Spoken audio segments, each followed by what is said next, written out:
Hey, what's up? What's up? What's up? What's up? What's up? A gracious good morning to you, good people. It's your girl KB. You know what I do, and you know why I do it. It's Tuesday morning. It is December 30th, and it is 3:36 in the a.m. Now, I've been talking about faulty comparisons, faulty standards, and socially acceptable wrong, or as I like to say, wrongiosity. Yeah, that's when you have mendacity, you know, in your wrong. You want to lie to the people. You want this certain level of hypocrisy, but you have a standard. We often find that kind of mindset, and dare I say it, I know I'm going to make a whole lot of people mad this morning. We have that kind of standard in church folk, you know, and then we cover it up with love the sinner, hate the sin, which is the biggest red flag for judgment that some people find just socially acceptable. If you say that, that's like saying that line from the Boondocks cartoon, uh, no homo, or then we say no. Now we're saying no Diddy, you know, or no Tyler. It's the biggest line for hypocrisy. But you have a standard, you know. And yes, I did use those names because I hear you guys. I hear the phrases. And then when I want to have conversation about it, I'm being too sensitive or I'm being too analytical. You need to let things go, is what I'm being told. Now, if we want certain things, we have to present a certain way, right? Respect is not given. Respect is earned. You know, and then we want to be transactional. If I come at you, no, that's manipulation. Let's call it what it is. If I present to you, little kids do stuff like that. If I do all my homework and I eat all my vegetables, can I have? That's manipulation and it's transactional. How about I do it because this is what I love to do, or I do it because I'm trying to learn new experiences or learn through new experiences.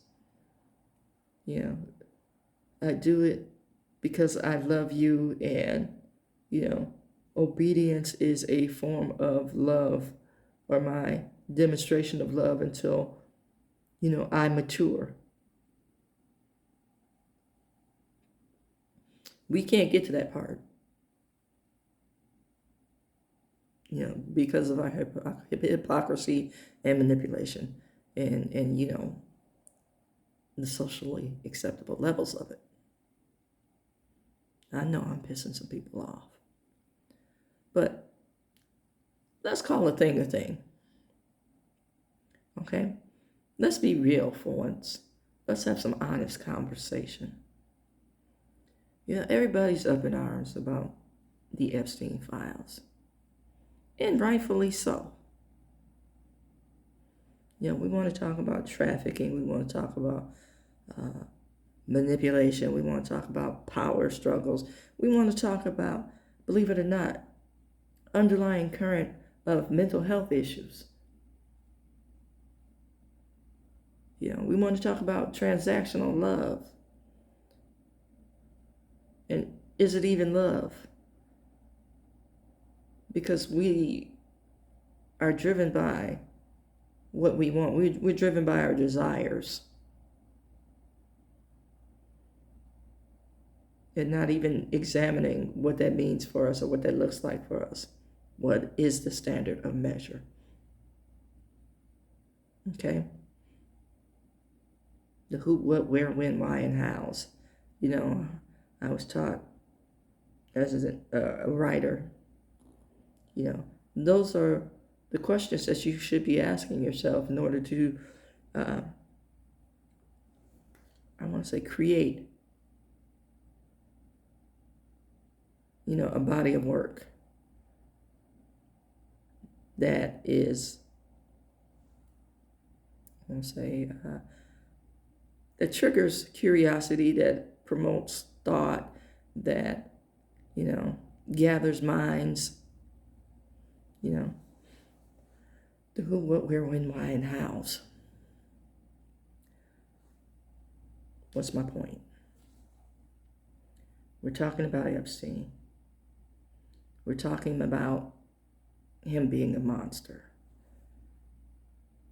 But we're not talking about the 48-year age difference between Bill Belichick and his girlfriend. That's just titillating conversation for a certain social group, social elite. This fishwife gossip material. Old Bill and his girlfriend. Notice how I said that, old Bill. This individual is old enough to be this girl's grandfather. This child's grandfather. But I have yet to hear it put in those terms. When does a grown man start looking at a baby and finding that baby attractive? There's something wrong in that thinking. But this guy is giving an attaboy. Look at you. You're still young and virile. That's some sick thinking. I'm not done. Because, this is for my skin folk. We got Deion Sanders. And I know he's not the only one, but he's right there in the forefront. He's in our faces now. He has kids. Hear me good. The same age as his girlfriend.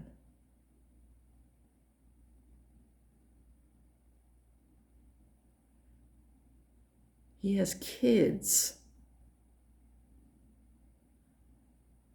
the same age as his girlfriend.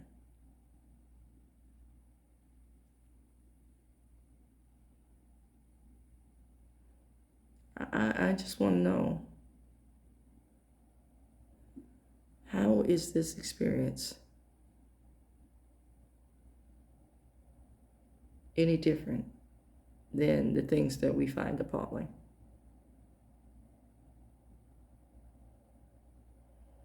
When did it become acceptable?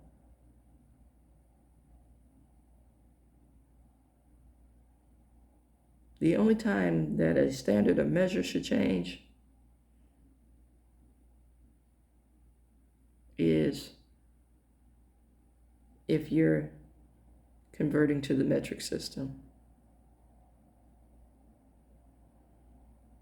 A moral standard,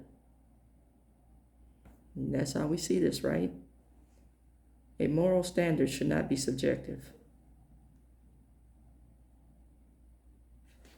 This is it, and this is all. So if I have a white piece of paper and I put a minuscule, barely visible to the eye,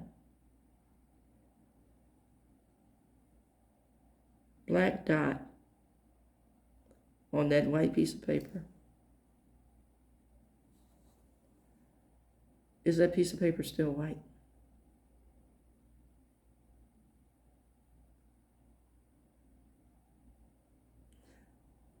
I want you to think about that as we think about the age differences in the relationships. And these are just the two that I know of based on the press. But I want you to think about that question about the paper as we kind of determine what our moral standard is, what is our socially acceptable measure.